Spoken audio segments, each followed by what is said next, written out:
Hi, everybody. Welcome to another episode of A Cup of Coffee with TESOL Experts. Today's question is, what are some strategies to better engage learners in synchronous learning environments?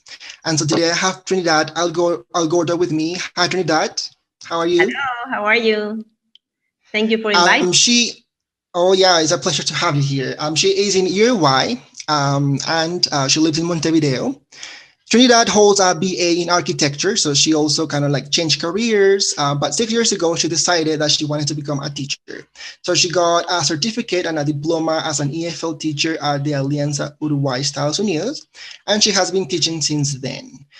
She has taught students of different ages in face-to-face, online, blended courses, and it sounds like you really like the TESOL certificate because right now you are doing this certificate development and online teaching program. But I understand that you also did another one about supporting English language learners with exceptional needs. So, how was your experience briefly about this? How do you like those that certificate and this experience learning with TESOL? Well, last year I was amazed with the course with special needs, and I think it's a great course, and I learned a lot.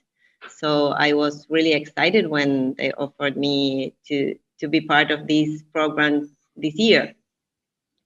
And I think they're excellent courses, and and it really makes the point of building the community of teachers from different parts of the world. This course is most of the people are from Latin America, but in the last course, there were people from the Middle East, and it was really interesting to meet teachers from the other side of the world. It's Absolutely, I think that's my really favorite enriched. part, just to have this community, international community of teachers. Yeah. Well, Trinidad, so tell me about today's expert. Who do we have? Who is our Well, guest we today? A have very a special really guest. good expert today. Professor Sandy Wagner is Associate Professor in the Directorate of Continuing Education at the Advanced Language Institute Foreign Language Center, Monterey, California. Her experience in language teaching, French and ESL, mentoring and training teachers in blending technology and language learning spans over 30 years. She has served as chair of for TESOL Call IS intersection and remains active in the Electronic Village Planning Committee.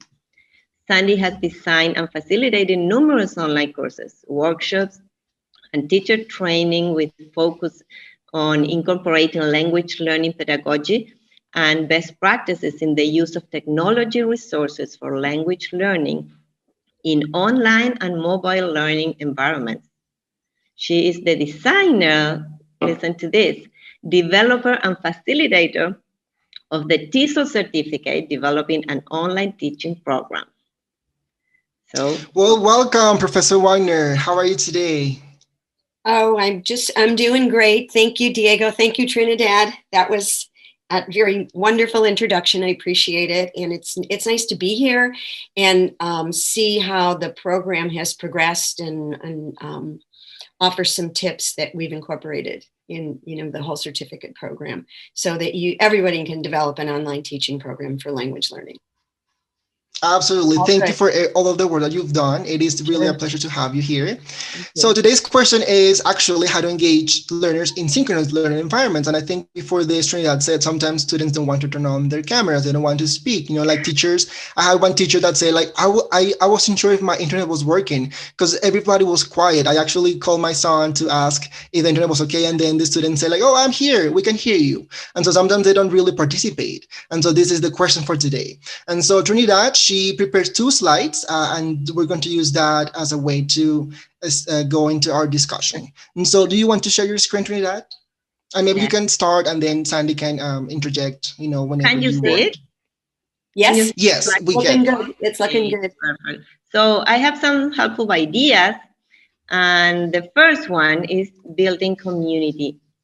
There are a lot of aspects to consider when it comes to engaging learners in synchronous virtual classes, but something I think is crucial is to make them feel comfortable. And what do they need to feel comfortable? It's a sense of belonging. They need to be part of a social community They have to get along with their peers, interact, and have fun together. And that way they're going to learn together and learn from each other and learn by doing things together. The second one is having a routine. Oh, can I jump in there, Trinidad, on that first point? Yes, go ahead. As long as we're there. So this is the very first important step when you're setting up any learning environment. And now that we're all synchronous, and which is our way of doing face-to-face instruction, we have other means in that environment, whether you're using Zoom or Teams or whatever video conferencing tool, to set this up so that our students feel home when they log in, and they're not just looking at you and, again, waiting for lecture. It's a safe place. They meet their peers, and you can start with, like, there's a background feature. So I may just get on the first day and go, okay, everybody, where are you from? Where are you sitting? Where I currently work, my current position, I'm on an Army base.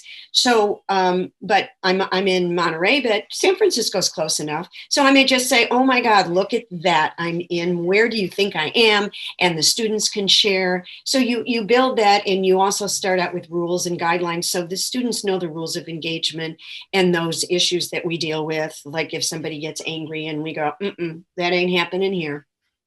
So thank you. Yeah. Thank you. That's great. And well, that's part of having a routine also, because apart from building an atmosphere that I put some music while students are getting online, and I always greet them and have a small talk with them and have them greet each other, right? And I always start with a session with an icebreaker or something easy that make them feel they are comfortable, they can talk. And at the end, with a quick self-assessment or a reflection on what they learned in that session, right? And the third one is promoting an active participation. That is the key, but we can use different games, like guessing games. We can use the chat also from the meeting, and quizzes, charades with the cameras. And what Diego was saying about the problems with the camera, I tried a game that is Simon Says, that they all know in Spanish. And I said, for example, Simon says, turn off the cameras, and everybody's turning off the cameras. And Simon says, turn on the cameras and turn off them, and they don't have to do it. So it's something fun, but it's a good idea to give a shy student the role of Simon, because they can do it very well, and they don't have an excuse not to turn their cameras on because they already. I love that. And sorry, I interrupt here. I was going to say you could use this to teach vocabulary or to teach really whatever. So what I've done with Simon Says is, okay, Simon says, bring a banana. And so they have to turn off their camera, go to the kitchen, bring a banana, turn on the camera, and the first person that turns on the camera, then they win a point. Yeah, and so, that's it could be anything really. It could be vocabulary, like raise your hands, like all of that. It's great. And it doesn't have to be that different, like from what we would do face to face, right? So like the same strategies that we use to engage our learners could work for an online environment. Well, and I think we also have a really good opportunity to address some of the challenges our students face now, because they're not just meeting with you in synchronous chat, as, an addendum twice a week. They're here every day. So we need to address screen fatigue. And one of the ways to address screen fatigue is something that Diego brought up. So turn your cameras off, and now you're getting their hands-on more familiarity with the features and functions, and go. We're going to take a break now. And it gets them away from the screen, but it's still a language practice break. So everybody go and take a picture of something in your house.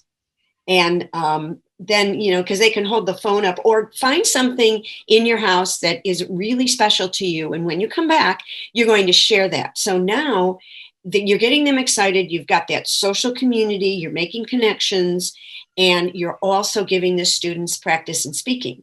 And they're going to do it. They're not going to feel intimidated because it's something they're familiar with.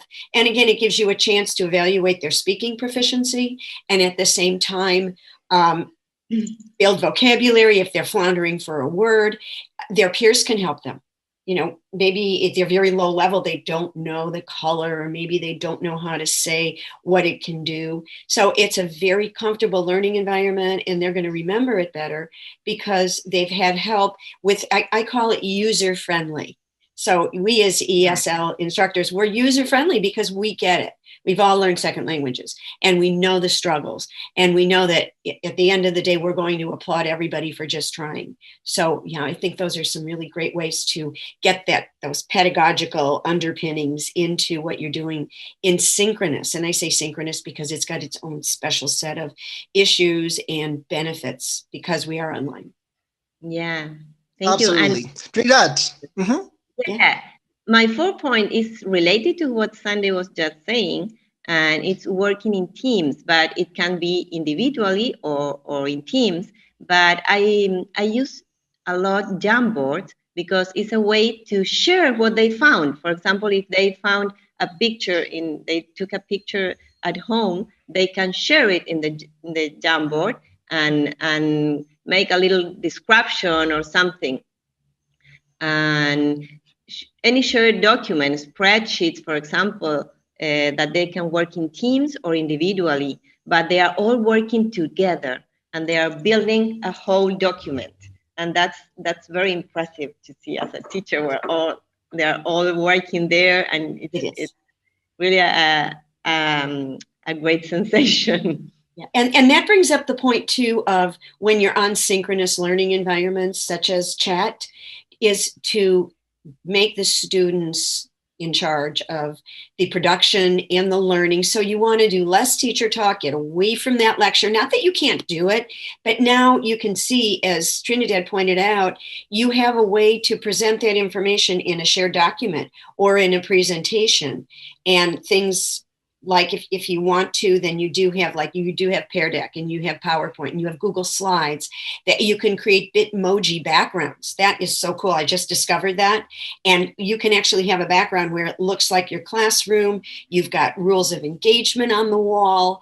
So, and you're turning that learning time over to the students and letting them do the talking. So, you know, just something else to consider. And again, when you start integrating these other web resources, it gets your students' eyes not off the screen per se, but it diverts it from just staring at you, which is what causes a lot of screen fatigue. That's right. Thank you. Well, my point number 5 is using breakout rooms. That it may be time consuming and a good internet connection is needed, but students benefit from working in small groups and are more likely to participate in discussions. What I do to save time and make it more engaging is that I share a slide in a presentation mode where the links to the rooms are embedded in different doors. So they go into a room there. And it's really user-friendly, and it feels like traveling to the cyberspace. And technology is really amazing, isn't it? And I took this idea from someone who posted in a social media, and I loved it. Well, I have a question for you, Trinidad, on that, because, and I've had this question before, when the students are in breakout rooms, how do you ensure, number one, they're speaking English and focusing on, you know, the task at hand? Because obviously we're not going to just send them to breakout rooms without a specific purpose and objective. And I bring that up because you're not just going to let them do, you know, I call it mind meandering, which is great.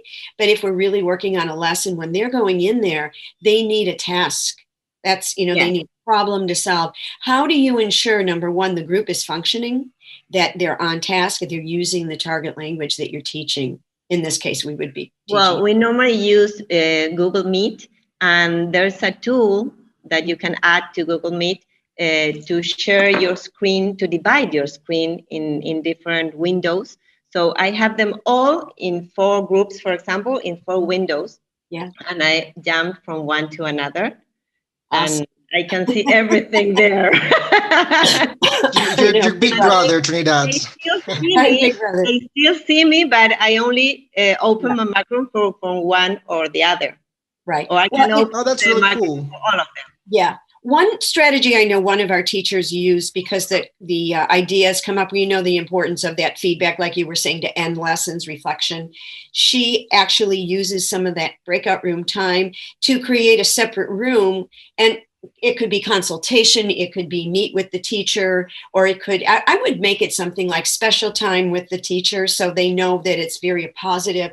And while the other students are working in their breakout rooms, maybe the teacher just pulls one student and is able to chat with them, give them a little more feedback, or maybe it's a struggling student who just needs someone to say, hey, listen, you're doing great. You still need to work on this, this, and this, but it's their little private time.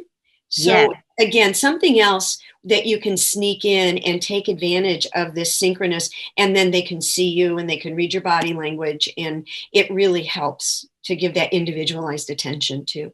So that's a really good point. Because we sometimes need to address only one student, and that's a great opportunity. Yeah. Thank you.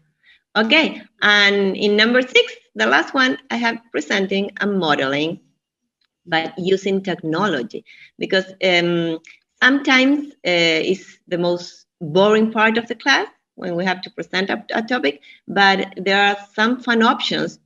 For example, making a video with any of the million apps and tools available.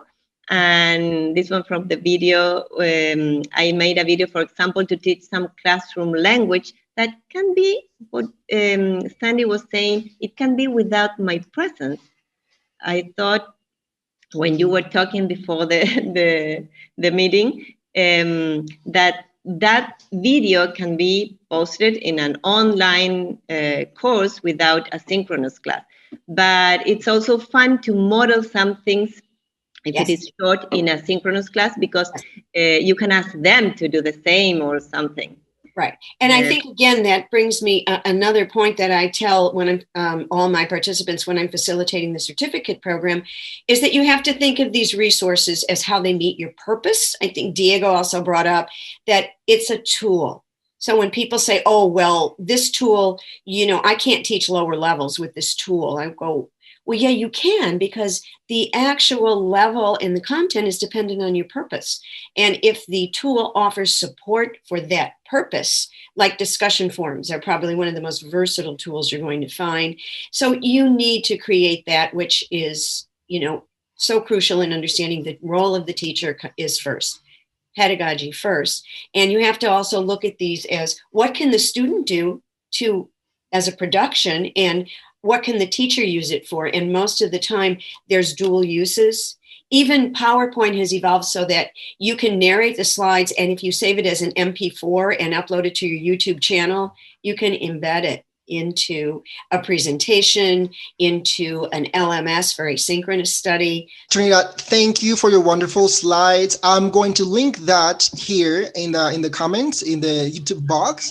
And so if you want to watch some examples about, based on what Trinidad said, she has a video, she has, some cool things there. Awesome Her stuff. video, it is hilarious. Like she uses like filters, like Snapchat filters. I think you're using InShot. And so she has glasses, all funny things. It is wonderful, and I'm sure students have really a blast watching that. And so thank you for sharing. Check it out if you're watching. I love all of the conversations we've had today, all of the discussion, the ideas, the strategies. I think they're very relevant. I wanted to kind of like wrap up with a framework that I find is really helpful. And this is the community of inquiry model. It's been around for about 2 decades. And, you could use this in different ways. Today, we're talking about synchronous learning and how to engage students. And so I would say one of the things is cognitive presence, meaning students are actively doing something and not just listening. And so you talk about, for example, Kahoot, Pear Deck, all of these tools that can help, or Simon says. Actually, Pear Deck, if you want to learn more about Pear Deck, one of our instructors, Dr. Dawn Bikowski, she made a video explaining how you could use Pear Deck, and I'm going to link that here in the comments as well.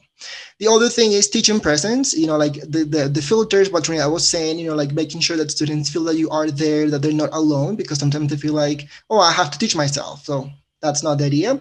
And the last one, social presence. I think like we have to create these spaces in synchronous environments to really get to know each other, to really connect, to feel like there is a person in the other side of the screen.